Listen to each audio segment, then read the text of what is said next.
Good morning, boys and girls. I have a story for you called The Little Engine That Could.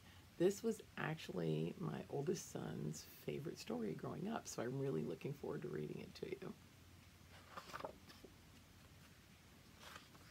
And this is the cover of the book.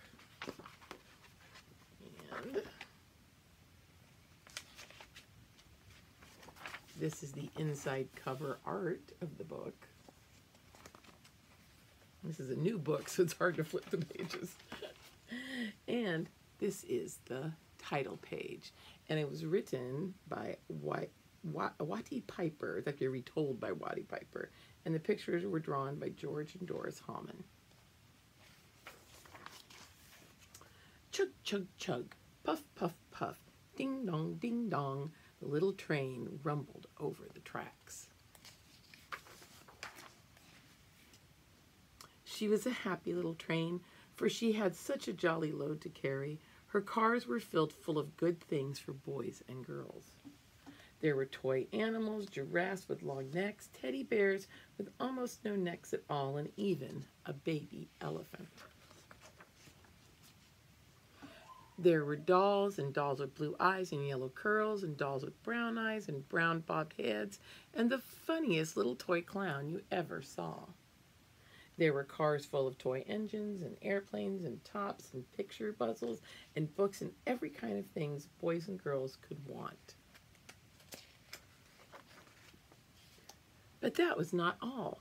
Some of the cars were filled with all sorts of good things for boys and girls to eat. Big golden oranges, red-cheeked apples, bottles of creamy milk for their breakfast.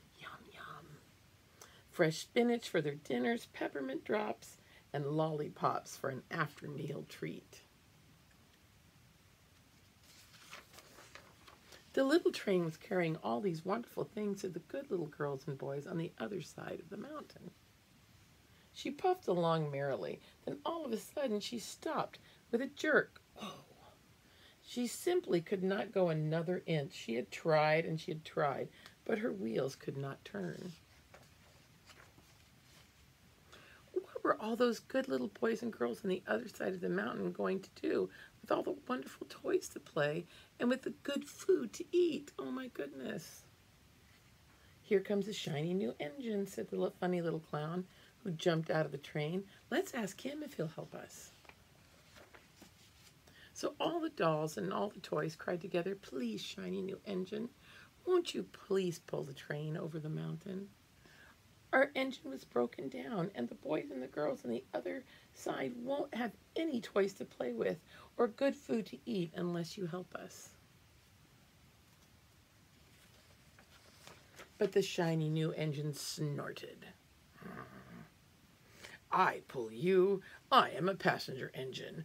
I have just carried a fine big train over the mountain with more cars than you can ever dream of. My train had sleeping cars with comfortable berths and a dining car with waiters. Bring whatever hungry people want to eat, and parlor cars in which people sit in soft armchairs and look out of the big plate glass windows. I pull the likes of you? Indeed not. He seems like not a very nice train, right, guys? That is not the way to treat your neighbors. And off he steamed to the roundhouse where the engines live when they're not busy. How sad the little train, all the dolls and all the toys felt. Aww. Then the little clown called out, the passenger engine is not the only one in the world. Here's another engine coming, a great big strong one. Let's ask him if he'll help us. The little toy clown waved his big flag to the big strong engine to stop. Please, oh please, big engine, cried the dolls and the toys together. Won't you please pull our train over the mountain? Our engine is broken down, and the good little boys and girls on the other side won't have any toys to play with or good food to eat unless you help us. But the big, strong engine bellowed, I am a freight engine. I have just pulled a big train loaded with big machines over the mountain. These machines print books and newspapers for grown-ups to read. I am a very important engine indeed, and I won't pull the likes of you." And the freight train pulled off indignantly down to the roadhouse. Well, not very nice. The little train and all the dolls and the toys were very sad. "Cheer up," said the little toy clown. "The freight engine is not the only one in the world. Here comes another one. He looks very old and tired, but our train is so little, perhaps he can help us." So the little toy clown waved his flag at the dingy, rusty old engine that stopped. "Please, kind engine," cried all the dolls and toys together. "Please, won't you please pull our train over the mountain? Our engine is broken down, and the boys and the girls on the other side won't have any toys to play with or good food to eat unless you help us." But the rusty old engine sighed. "Oh, I'm so tired. I must rest my weary wheels. I cannot pull even so little a train as yours over the mountain. I cannot. And off he rumbled to the roadhouse, chuckling, I cannot. He was too tired and too old to do it. Then indeed the little train was very, very sad, and the dolls and the toys were ready to cry. But the little clown called out, "Here's another engine coming, a little blue engine. A very little one. Maybe she will help us."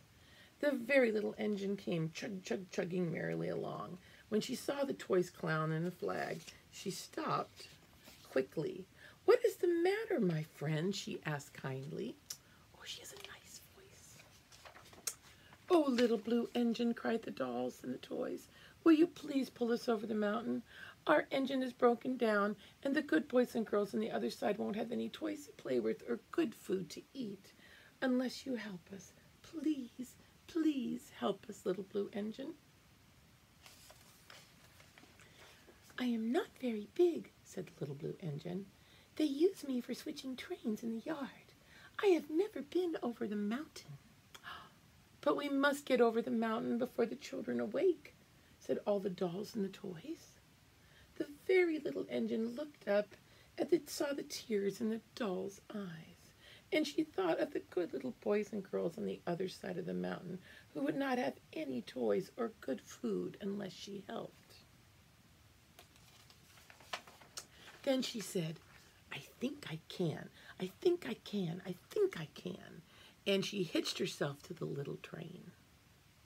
She tugged and she pulled and she tugged and she pulled and tugged, and slowly they started off. The toy clown jumped aboard, and all the dolls and the toys and the animals began to smile and cheer. Puff, puff, chug, chug went the little blue engine. "I think I can. Said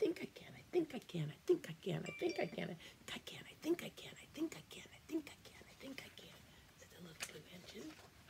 Up, faster and faster the little engine climbed until they reached the very top of the mountain, and down in the valley lay the tiny city. "Hooray!" cried the funny little clown and all the dolls. "The good little boys and girls in the city will be happy because you helped us, kind little blue engine."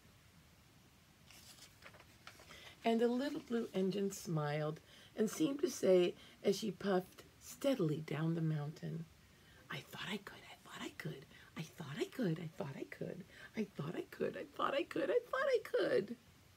Aw, she believed in herself, didn't she?